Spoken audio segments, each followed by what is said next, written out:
time today in the center of Beijing when a man walked to the middle of the Avenue of Eternal Peace.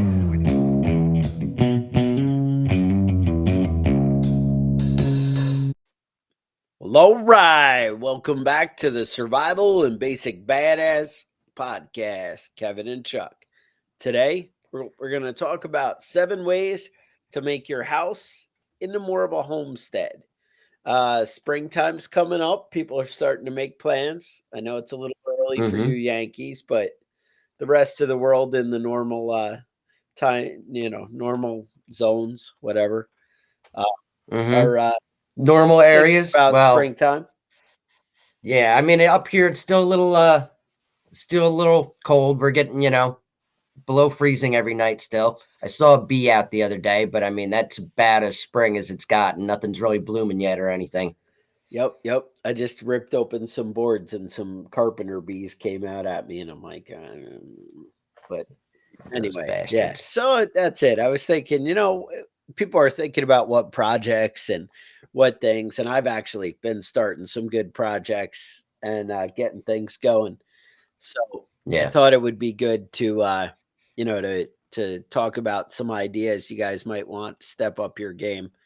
I gotta say, I mean, I'm always, as preppers, we're always focused on, what the next crisis is or how we might prepare and be ready for things. But Mhm. with that, it's there's a lot going on. It's a scary world out there, and our government is spending money like crazy. Yeah, I'm watching videos of like, oh, look at, the immigrants or migrants are costing us all this money, and they're arresting the Christians and God knows what, everything rounding them up. I don't know. It's just an ugly world. Reporters are being arrested. The world's falling apart. And I'm like, I just need to go into my little cocoon and stay at my house and not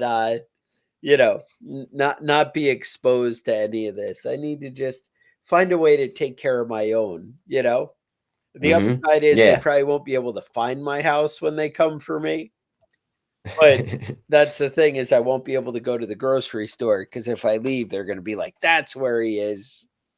That's him. Yeah, Follow him. follow him home." But that's the whole thing. So anyway, with that, I've been thinking about a lot of projects and I've been thinking, like California and stuff had the whole like blackout thing, where you had like roving blackouts for a little while. This is in the past, not anything really current today. I don't know what California. I don't even know if news comes out of there anymore. I don't Yeah, know, it's but the homeless people have taken over the studio. yeah, exactly. But with that, I've been thinking about, what do I do when power goes down? What are some things that I really need to have on hand and going? And I Right. got to say, one of the things that seemed most important to me, or for a reasonably easy fix and would provide a lot of value, I was thinking running water. Running water is pretty Right. awesome. Now, again, this Mhm. hack is only going to work for somebody who's got a well. So, but again, I mean, you're kind of stuck if you're in the city. You might be going out to Aunt Susie's and Aunt Susie's got a well. So maybe that's the trick. Mhm. Um, but what I would think is, have you guys considered doing a solar well pump? Now, at first, when I looked, I was like, oh, I can jump into this for like 300 bucks. And I think it's going to be Mhm. more like 600 bucks, but that still doesn't sound that horrible to me.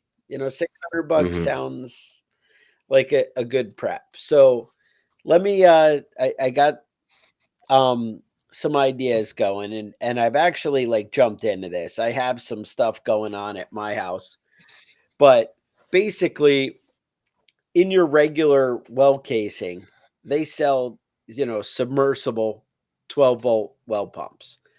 And Mhm. the ones I was looking at say 3.2 gallons. I haven't hooked it up yet, so I'm not 100% how it's going to play out in reality. But 3.2 gallons is actually a reasonable amount of water. Um, and the way I got it figured, even if I get a slow stream of water out of my faucets, having water that I can turn a tap and get something, that sounds pretty cool to me. Um, Right. but so submersible solar well pump, you basically would need a charge controller, some panels, and a battery. That was my initial thought. So I'm like, oh well, charge controllers are like $10. I have a battery on my car trailer that I could steal. You know, Just, yep, swap it it's out. because I use it for the winch, right? So Hmm. it's a 12-volt deep cycle because I want to leave it going all the time. And so the and I was like, oh, and solar panels. And I found 100-watt solar panels for like $59 each. Now, is 12 volts enough to run a well pump? It says it is. It says 120 watts. What I read was for like limited use, like you're not running your house. I basically it seemed like people were doing decent watering for about 300 watts, and that's Hmm. 300 watts worth of solar panels, is what I'm saying. Right. But and a decent battery. But that's assuming you're really only using water in the day. And I'm not talking about the family of four taking showers. I'm saying just like your normal water, Right. toilets, sinks, stuff, and Hmm. and I'm sure the occasional shower. Um, so anyway, I was looking at that. So as I kind of dug into it more, I'm like, well, all right, my well is like 40 feet deep, the one that I'm going to throw this in, and which is on the shallower end for some of you, especially you Yankees and up there. I know a lot of you guys have 150, 200-foot wells. And for that, it probably won't work. But if you're, I'd say Yeah. under 100, I mean, the well pump actually said that it was good for 200 feet, 230, but I don't really buy that. Hmm. But, and reading the reviews, it didn't seem like that was the case. But I was like, oh, I only have 40 feet. That sounds reasonable. Like I'll be able to get something there. The big thing is you actually get a lot of loss in the transmission lines, that the electric going down to the well pump. DC, Right. the reason we don't use DC from house to house is because it works if you're right at the source where you create the energy, but it doesn't work Hmm. for But you, transmitting it. Which you just right. need There's a these lot of super line fat, loss, right? right, lines to keep it going. Hmm. So you got to buy kind of heavy.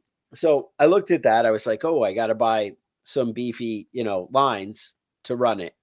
And Hmm. so I set that up. And then I was like, all right, I need the underwater connections. I got a $10 charge controller. And the after that, I ended up putting charge controller, then the solar panels. Oh, I was like, oh, what I need the a pressure switch to turn it on and off. And so I searched forever and was like, ooh, there's no real solar one. But again, it's just an on off switch. So your regular 120-volt or 220-volt pressure switch will work. But you do have to wire that in line, with everything. The one that I got basically has a hose. It has like a nipple that I could cut a hose and kind of hose clamp it right on, which again, you're Right. only going in with, we'll say, half-inch inner diameter, not your huge, 1-inch pipe that you might be pulling out of your well normally with your normal stuff. Hmm. So it's obviously going to limit you. But I feel like I would want to look into something like that. And I think, honestly, I mean, I hate to look at the numbers this hard, but I think I'm probably going to be all in like closer to like 500 or 600. But I gotta say, Hmm. running water in the apocalypse, that sounds pretty cool. It's a big win, And yeah. I mean, if you're getting water out of a well, that's you can count on that water to be right, clean. You know what I mean? It's not you're not like scooping it out of a stream or something. There's a big difference there because it's been filtered all the way through the ground right, to get to your well, your well casing. And then your well generally has a small, casing around yes, it that filters out as well. So you're not going to get bacteria. You're not going to get viruses in there. You might have, weird things in there like sulfur, something yeah, like that, depending on what's in your ground, but you're not going to have anything that's going to be right. dangerous. So, really, it's basically clean water coming out of Right, your you well don't for have to free. You filter don't it, you have to don't have treat to it. water it, right.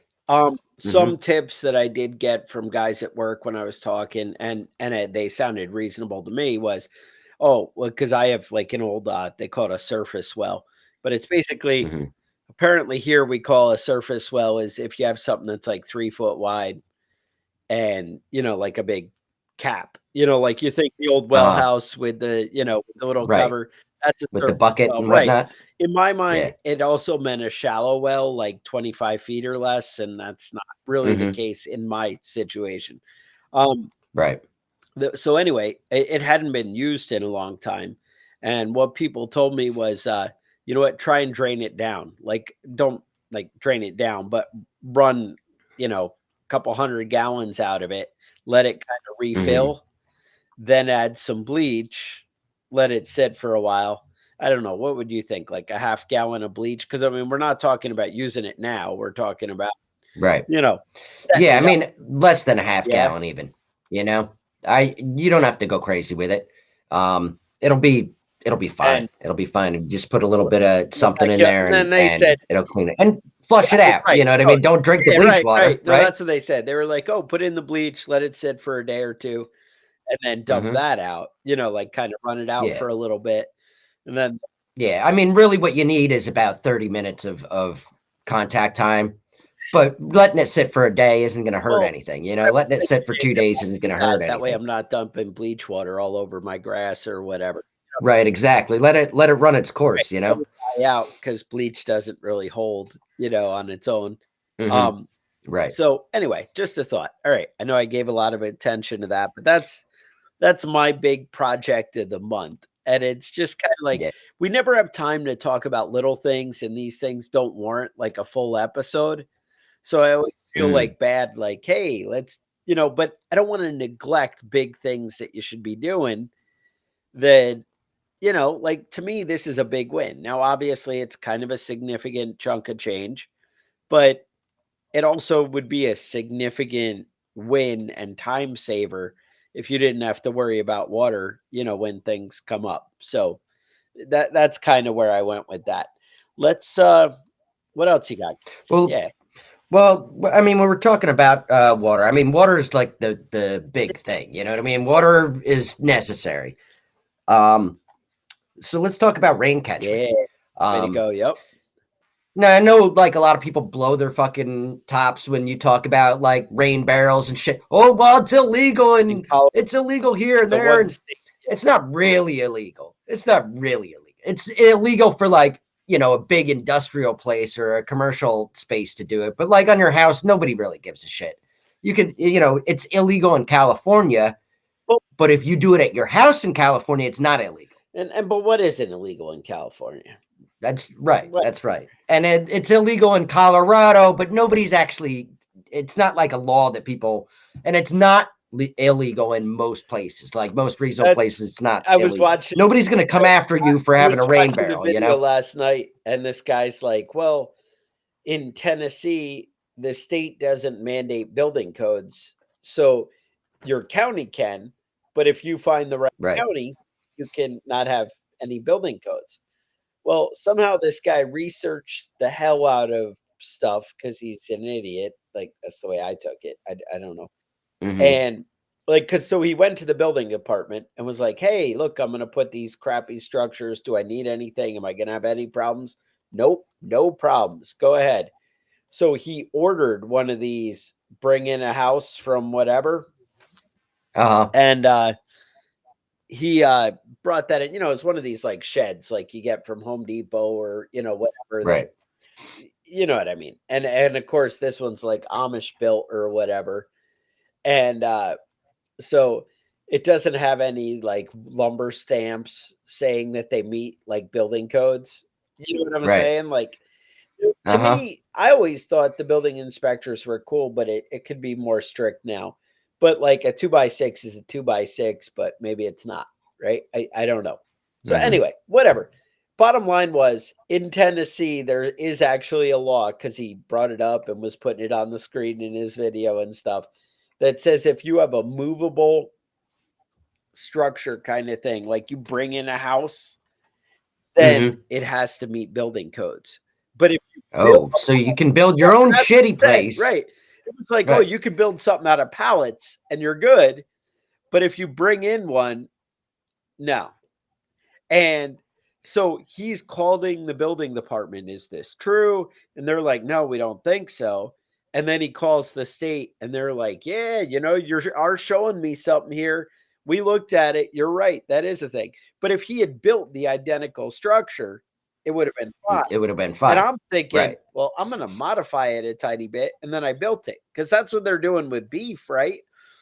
I'm told Right. if you bring in beef from another country and you like put a new package on it, that's a product of the USA. So Hmm. if I bring in a It just tiny has to be house, right? packaged in the I bring United in a States for a tiny lot of house, right? stuff. If I bring in a tiny Right. house and I paint it, didn't I really build it? I Hmm. mean, by their own definition, that's Right. my Right. tiny. I built that. I don't know. I mean, Hmm. yeah, I took a piece of garbage and then look at it now. It's pink. Yeah, it's white now. Right, or whatever, right? It was pink before, now it's white. So, sorry Yeah. to get off task, but I'm just saying maybe you don't invite problems for yourself. Hmm. Is something. So, Kevin once set up rain catchment. I got nice, clean, galvanized roof, and I run a Right. gutter. And Beautiful. what am I doing here? And so you're running your gutter down into whatever barrel, rain barrel. What So, I mean, whatever now kind which one we got of from the thing you chemical want. plant up the road? Okay. Yep. I got one myself. Uh, I've got a couple of them rolling around here. Basically, you wanna make sure that if you have a shingle roof, you're gonna get a little bit of that grit sure. in there, right? 100%. Um, but you want to make sure you're not getting like big chunks of leaves and sticks and shit from the trees that blew off into your gutters and whatnot. So you want to have like some sort of a screen. You want to have a space between where the gutter ends and you know you want the water to fall, you know, and then run through the screen and into your barrel. But you also don't want your barrel just sitting on the ground. You have to have it elevated a little bit, and hopefully your property's graded away from your house. So if it's right next to your house, it's still going to have a little grade to run off. And you're going to use that water for gardening. You're going to use that water for, for basic stuff like that. It's not drinkable water once it's run off your roof and into the barrel. That's not a Rainwater is the cleanest water you're going to get. right, But running through your gutters and running down your roof and stuff, right. it's not really something you want to drink. You can boil it, you You can can clean it, filter you it can and filter it boil it. and Yeah. use it.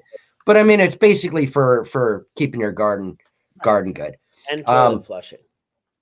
and toilet flushing. That's right. That's right. And I mean, there's a lot of stuff you can use it for. You can use it for washing your hands. If you're using soap, Yep. you can use it for all sorts of stuff. But I wouldn't. You know, I'm kind of a reckless asshole. You know what I mean? I'll do it. I'll drink it, Right. but I'll drink water out of the stream. Right. What's the worst that's gonna happen? I'm gonna have diarrhea for a couple of days. Whatever. I've dealt with that before. It ain't a big deal. Um, but I mean, there's a lot of ways to get water Yes. and the clean water that isn't 100%. You know what I mean? Like you're still taking a risk. Yeah. I've got a stream in the backyard, and I dug a hole next to the stream. What do they call that? Gypsy well. Gypsy well, right? And so the water's going to run through the sand and Right. the dirt next to the stream, and it's going to filter out the big stuff. Does that mean you're definitely not going to get giardia? No, it doesn't mean that. But it's a lot safer than just scooping it out, scooping the slime out from the side of a pond and guzzling it. Yeah. So I mean, there's a lot of things that you can do that aren't 100% safe, but I mean, we live in America. We have the best doctors in the world. Maybe it's more expensive than on other countries, but they're the best ones here. So I mean, go with Right. it. Exactly. You're We good. can You're get some safe. kind A little bit of salmonella, a little bit of giardia. That shit never we can really get some hurts kind of anybody here. pharmaceutical grade petroleum based chemical drug that we can give you that'll fix whatever you got. So And most of the time, when you drink bad water and it makes you sick, you don't even have to go to a doctor. You just got to ride it out for a day or two, and and you're you fine. might lose weight. So I mean, There you go. you There you do, go. right? Kevin, that's sad. Uh, All right. Well, what's number we'll say 3. all right. Well, I mean, the biggest thing that's going on right Oh, now is inflation. Yeah. Cost of gas is going through the roof. The cost of electric is going through the roof. Everybody's like, everybody's spending their whole damn paycheck just to pay their bills, where before they're able to save a little bit, or even imagine that, go out to a restaurant and eat dinner instead of You having might to be able make to every go out to single meal Wendy's, home. but you're gonna have to plan for it. It's not gonna be every Yeah, day. well, did you see this about Wendy's pricing? Yes. Yeah, so they came out, so they basically were going to raise prices at lunchtime, or high demand Yeah. times, and they would be able to change the menu. They're having a big rollout, millions of dollars they're spending on these new signboards. Okay. They can just change the price, whenever they feel like it. And they said, no, it's different. We're just gonna charge you the sale price during the Yes, low that's the trick. demand times. That sale price is the regular Yeah, price, that's like the cash and then versus the credit card. regular price Right. is through the roof Yeah, I now. noticed in New So York when I went up there, everything is like, oh, the credit card price and and the everything on cash the price. menu. In like, Yeah. I went to like 4 different diners in a week Uh-huh. period, and everyone says like the menu is the cash price, but when you use your check card, it was a lot too. It was like 10% higher or something. Right. If you have a credit Right. card or whatever. And I'm like, oh shit, what are you guys doing in New York? Yeah, they're raping us left and right up here, man. It's brutal. So I mean, what are we gonna do? What are we gonna do? What's our big cost with electricity? Your dryer, right? Your dryer is a big It is. cost. Runs a lot of electricity. But they actually make this thing called clotheslines. I've heard of them. You've heard of those, right? And they're pretty simple. It's pretty easy to make. They actually sell stuff at the hardware store that Is it called says rope? clothesline Oh, rope. a Right, clothesline rope. That's the fancy stuff. right. And specifically for that. Yeah. People do this all over the world. I was down, I haven't looked this up. I should have done a little research, but when I was in South America, electricity was, it's very expensive for Right. them. So they try and run as few things on electricity as possible. Yeah. And they had this little machine, or a little, it was like a little machine. It was a bucket. You put your wet clothes in there, Right. and you'd step on a pedal over and over again. It would spin this Yes. bucket around and suck, the water would spin out to the side. And then they'd close it up they'd hang it up on the clothesline to dry. Yeah. Now, if you've ever worn I mean, I've clothes seen people with a plunger. You buy it clean. I'm not talking about your toilet plunger. It's the right, same thing, but you don't have to use it mm-hmm, in your toilet and your bucket. But people right, take like a 5-gallon bucket and they just mix it up with the plunger. That's uh-huh, better than not washing your clothes. right, You can send the right. women folk down to the stream to rub the clothes on rocks. Yep, Yep. beat your clothes on rocks with a little bit of soap. You're good. Yep. You're good. But I mean, there's a lot of ways to, I mean, people have been cleaning their clothes for, thousands of years. It's not like new Right. And technology now and I shit. have to point out, It's nice to have a washer and dryer that are always, running and yes, perfect, your but wife might you know, not be happy if you send her down to the stream mhm. with a bucket. And, But I mean, that's my wife does, hang some clothes yes. up And to dry, I always used and to get, well, you they know, smell like nice when they hang dry, yeah, right? They smell like uh, nature and not like dryer lint. And I'm like, all right, I'll take right, that. That's yeah. Yeah, and they're a little stiff. I mean, if you're you hanging do them on the get that clothesline, you weird, can't like yeah, it throw doesn't break them up. That's true. you can't throw the dryer. What are the dryer Yep. sheets? Some people use one dryer sheet. I like to spice it up, throw a couple of Makes them in some there, sense. Yeah. yeah. But I mean, she hangs a lot of clothes and dries, and it saves a lot of money. Honestly, Right. it does. Another thing that we Well, spend a men lot can of do wash electricity too, on though, is, right? I have to point that out. I know you guys thought that I was like a horrible person. No, yeah, I guess men could do I it. I mean, if you want to go there, I guess that's okay. Um, I mean, I was a bachelor for a long time. You know, I did all my own stuff for a long time. yeah. Um, but another thing that we spend a lot of money on with electricity is your eats up a lot. Yes. Another thing that uses a lot of electricity is space heaters, or electric baseboard heat. Any kind of electric heat uses a lot of electricity. You can Yes. cancel both of those out with a good wood stove. Yeah. Well, so that's it. So it turns out there was this guy back in the day, Ben Franklin, and he made this oven design that I don't even think he charged a patent on it. I think it was like a thing, but they actually call it the Franklin stove. That's from that guy with the little glasses that are round. Uh, You know. Yep, yep. yep, He and it basically had like a burner top on top that you could, set a kettle, set a pot, and kind of do everything. Something like that might be a good option, that you might want to do as your project. And yeah. if you're like, all right, You yeah, go ahead. go all in. You can get a wood stove that has an oven on it, that has cook panels on top. You can as much money as you think an oven wood stove can cost. You can go way past that. At least You know, 7, 8 times. but at least Yeah, at bare minimum, having a basic potbelly stove, a basic Franklin stove. right. A lot of stuff on that. Now you have to remember when you're doing that, the temperature is going to it's going to fluctuate over time. You know what I mean? You can't just fry everything on it. You can't do fast cooking, but you can do a lot of like stews and soups and things like that cook over time. Anything you can pot, you can cook on your stove. You know, Yeah. um, Well, I think it's one of those things like gardening. You have to learn. You have to practice doing it. right? Like hiking, like Hmm. anything, navigation. Go out and do it. Right. So that could be your thing. Is now the flip side of that, not just the inside, you could set up some kind of outdoor kitchen. Um, Something with your oven stuff, your fireplace, different things, set up a workshop like that. You could really find, a way to, come up with something that's going to work and be functional for you. There is a million pictures online. If you were really serious and wanted more ideas, I think I have a folder that I've been saving in my phone of maybe I do this, maybe I do that, Right. of a million different kitchen setups that, I've been saving. Usually, whenever I come across something, I'll just throw it in this folder. I have like a knife folder where I'm like, oh, that's badass. Oh, that's great.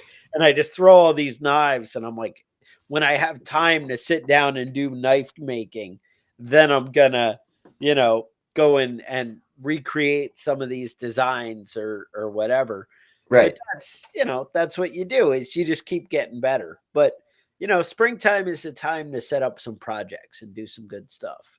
And Yeah. we're just Yeah. throwing Now, some ideas out. Yeah. if you're a man, and most of the people listening uh to this show, are not inexperienced people, but How you about we need to don't learn say how to that? How cook about we food. say if you're a capable person, and that can include women. That can include, well, women I feel like women are better at most of this stuff than men are. But if you can't cook food over a fire, if you've never done that before, if you've never tried it before, you need to get your life together. Maybe not a Uh, man. Yeah, I was actually over at my brother's house last night, and he had a wood oven set up, and he made us pizza and wings. You know, that's Not a that's thing. man shit with fire. Doing with fire, pizza and wings, man. It was amazing. But I mean, there's when it comes to heating your home and cooking in your home without wasting a lot of money on electricity, wood stoves are a great place to start. Yeah. Another big energy suck is your refrigerator. You Oh, know, um, I mean, newer refrigerators, they are pretty sufficient. Pretty efficient, but they're also $3,000 or $4,000 at this point. If you bought appliances lately, they're ridiculously yeah. priced, way over what they were 5 or 10 years ago. You got to go to Lowe's now and look for the ones with the dents in it, or kick some dents in some and point it out to the salesman when he comes over. Kevin, that's not appropriate. Do what you got to do, man. It's a hard life out there these days with inflation. Um, but you can set up a root cellar, and this isn't like a complicated project. You know what I mean? This isn't a you dig a hole. It's as easy as you want to make it. Right. Now I've got a root cellar that I basically run, that I have in my basement. It's basically the basement, and it works during the winter. It's not deep enough, Right. and it's not surrounded enough during the summer that it really keeps it cold. It keeps it around 50, 60. But I mean, what you're saying, what I'm hearing is you're too cheap to pay for proper heating in your house. that's right. That's right. I mean, why am I going to heat the basement? Come on. That's where I keep all my stuff that I want to keep cold anyway. Um, Now here's the thing though. You don't want concrete floors like my basement has. You want a dirt floor. And the main reason for that is humidity. You want your root cellar to have some humidity. The vegetables, the things you're storing in there are going to dry out and start to rot. Specifically like root vegetables like potatoes and carrots and things like that. They need the moisture in there. You want to limit your light. You don't want to have a light on all the time in your root cellar. You want to keep it dark in there. You want to keep the light down. You want to wipe your vegetables off before you put them away. If you're digging up your own potatoes and carrots, wipe them down. You don't have to wash them every single time. Wash them before you cook them. But by washing them, you're actually promoting bacteriological growth on that stuff and causing them to break down faster. The dirt that's on it is kind of keeping it good. Um, and don't go super tiny. If you're gonna start harvesting your vegetables in the fall, and then you start filling up your root cellar and realize that you have no damn space because it's a 4x4 box in the ground. You want to have room enough to store things in there. Right. You want at least 3 sides and the bottom to be in contact with the ground when you're building it. So I mean, it's a little bit of a project, but you can go as far into it or as easy as you want to make it, and you're going to get what you invest in as far as time goes. You're going to get what you invest into it. It sounds right. Um, I don't know. Next on the list for exciting projects this summer, I have, well, my favorite. What would be cool is maybe work on that smokehouse, which also would work on your Ooh, preserving food. that's right, Um, the smokehouse. it can be as simple as like an outhouse kind of type structure and a little firebox with a pipe going into it and a proper vent to let the heat out. A lot of different things there. It can be more elaborate. I always looked at, could I make a firebox where I could also put an oven over it or maybe put a grill Mm-hmm. plate over it so I could be using that heat in two ways at the same time, save some of your fire splitting. But there's a lot of good options out there for smokehouses. I'll put a book in the show notes that I found really useful to for building and setting up a smokehouse. You might want to check into that. But there's a lot of cool things out there that you could be doing. And Mm-hmm. I'm Yeah, just saying that's right. smokehouse could be a really big plus for your summer. I always, whenever I get rid of an oven, Kevin's always buying fancy new ovens and stuff. Sounds like 7, 8 thousand wood fired oven, Kevin. Yeah, that's not the one I have. I Oh, can't okay. afford to live the life that I dream about, but I mean, Yeah, but if you grab those oven racks before you throw it, send it off to the scrapyard or whatever, hmm you could use those racks inside your smokehouse. I'm just right. saying that Right. there's And options. I mean, we should do a show on barbecue one of these days. But I mean, if you smoke your own, if you smoke your ribs and things like that, you already got it going. You know what I mean? You Right. have some experience doing it. You can make more than what you're planning on eating and just store it.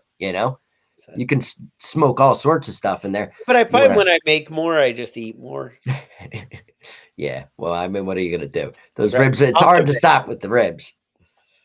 I'm the victim. hmm Another thing, we keep talking about how they're going after the farmers. I don't hmm know if you've seen, they've been stepping up their game over in Europe this week. Yeah. really getting crazy with the little rioting and protesting and whatever. I don't know. I know they don't call it rioting. Is it rioting if you're in a tractor? Yeah, I it mean, seems like it's getting a little I rowdy. don't know. I don't know. Is it rioting if I you're can driving see a tank? I don't buildings know at what burning level. down. Yeah. Yeah. Now, if I armor plate my tractor, well, Hmm. does it just like become an act of war or some kind of I don't. civil war? I don't know. What are Um, you gonna do, man? I mean, you guys know I'm always plugging my rabbit setup there, and maybe that's the trick. And maybe rabbits and having your own meat supply, so that way when supply chain or the government decides meat is bad because there's too many cow farts, whatever it is, right? they get away from you. And so rabbits, maybe chickens, maybe you put up a chicken coop, do something like that. Yeah, and I'll be honest with you. If you've ever had chickens or any kind of bird like that, you know that some of them are just assholes. You know what I mean? Yeah, Some of them just need to get eaten. eaten. You know, why wait for the eggs if it's just going to be an asshole and fuck up your other chickens? They're Oh, pecking at so when each they're other and pecking stuff. eggs and breaking them open, Mm-hmm. pull it in Yeah, the head, you know? yeah. Give them the chop, clean I them I up, mean ready to I mean eat. humanely euthanize the chicken is what I Right. meant. That's Yeah, what yeah. that's what he was saying. Some people, I don't know. Sometimes they're assholes and they deserve to die an asshole death, but you don't want to ruin your meat doing it. You can shoot a chicken with a shotgun, but you're gonna be picking out pellets and shit as you eat it. So, you know, Yeah, want to be I gotta conscientious say about the preserving the feathers meat. are pretty resilient, but, those of you who've been out there turkey hunting and stuff, you just shoot their heads off, it'll be Yeah, fine. Whatever. it's You do you. fine. Um, alright. So, that's pretty much like I said, the idea is come up with a plan and make yourself better. That's what you need to do. Every Hmm. year, I feel like I need to find a way to just be better than I was the year before. Maybe I get a Right. little older, tired, slower, but I have one more thing going for me that, Right. it's gonna be, hey, now I'm doing even better now. So Yeah, getting closer and closer to turning off that electricity and saving some money. I gotta say, I looked at it again, because I'm like, oh, now I live in North Carolina. I can look into solar. Now it'll work for me. Because Hmm. in New York, they're like, yeah, if you switch to solar and put this ugly crap on your roof, it'll only cost you like an extra $100 a month. Right. And I'm like, And that you can't, and if the power goes out, you can't use that solar panel right, because that's right. going into the grid. It's not going to So your house. I'm like, well, I'm in North Carolina and we get some serious sun here and whatever. Let's check it out. And they're like, yeah, if you do the whole solar setup, we could cover 23% of your electricity. Hmm. I'm like, Yeah, 23. great. That that doesn't sound That's helpful, man. $20. That's What are you gonna do for me here? yeah. And so yeah, I'm gonna have to go with a hard pass on that at the moment. But having a solar well pump, pretty cool. Um, I don't know. I just it's an ugly world out there is all I can say. So, I would say come up with some great projects, come up with something new you need to do this spring, make Right. things a little better and Use a maybe little bit of elbow grease and save you some maybe money, you maybe know? it's just fixing the roof or, putting, Yeah. fixing the old tired truck, getting things on the road running. I mean, get things in order. Let's make stuff happen. I would Hmm. say, hey, it's Saturday morning. Let's get out there and do some stuff. Right, man. It's You time. do Right you, now. right? Right now, when you turn this All right. podcast off, get to That's work. it. So, as always, don't forget to like and subscribe, leave reviews, share it with your friends, all the awesome stuff. Maybe you guys want some badass gear, go to preppingbadass.com. We got some cool stuff out there for you. And you can also support us on Patreon if you're enjoying the show and you haven't found a way to really, show your love. Patreon.com/preppingbadass. Otherwise, I would say stay safe and we will talk to you guys next week.